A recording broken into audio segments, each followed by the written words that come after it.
लाए हो आप? बस ये एक टोकरी। सबसे पहले यह बताइए, आप तो काम की तलाश में गए थे ना, तो कोई दूसरा काम मिला कि नहीं? नहीं। अरे सुमन, मेरी पूरी बात तो सुनो। ये कोई ऐसी वैसी टोकरी नहीं है, बल्कि ये एक जादुई टोकरी है। रामू सुमन को वह सारी घटना के बारे में बताता है जो उसके साथ हुई। अच्छा, तो आपका कहने का मतलब है कि इस टोकरी में हमें कोई ऐसी चीज डालनी होगी जिसकी हमें सबसे ज्यादा जरूरत हो। हाँ सुमन, हमें सोच समझकर ही इसमें कोई चीज डालनी होगी। रामू थोड़ी देर सोचता है, फिर उसका ध्यान उन लकड़ियों पर जाता है जो एक बार उसने सुमन को रखने को दी थी। सुमन, तुम्हें याद है, एक बार मैं जंगलों में लकड़ियां काटने गया था तो मुझे एक चंदन की लकड़ी मिली थी और वह मैंने तुम्हें लाकर दे दी थी। हाँ, दी तो थी। तो तुम उस लकड़ी को ले आओ।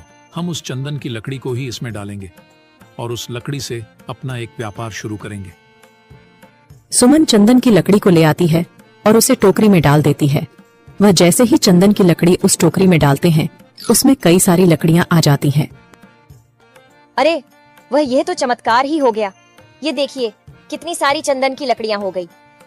अगर आप इसको बेचेंगे तो इससे काफी अच्छे पैसे मिलेंगे। हाँ राधा, मैं कल सुबह बाजार जाकर इनको बेच आऊंगा और जो पैसे मिलेंगे उससे हम अपने मोनू और चिंकी के स्कूल की फीस भर देंगे और बाकी बचे पैसों को संभाल कर रख लेंगे। अगले दिन रामू लालचंद सेठ के यहाँ काम पर न जाकर चंदन की लकड़ियों को बेचने के लिए बाजार की ओर निकल पड़ता है।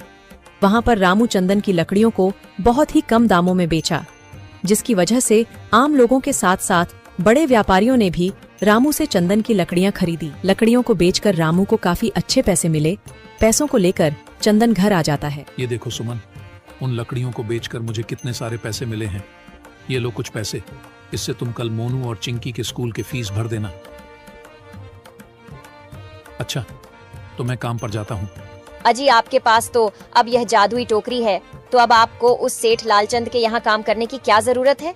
हाँ सुमन, मैं सेठ लालचंद जी के यहाँ काम पर नहीं जा रहा, बल्कि मैं तो वहाँ पर जो काम कर रहे बाकी के लकड़हारे हैं उन्हें ये खुशी की खबर देने जा रहा हूँ, क्योंकि सेठ लालचंद जी से मेरे साथ साथ वह लकड़हारे भी बहुत परेशान थे। इसलिए अगर मेरा भला हो रहा है तो क्यों ना मैं उन सभी का भला करूं।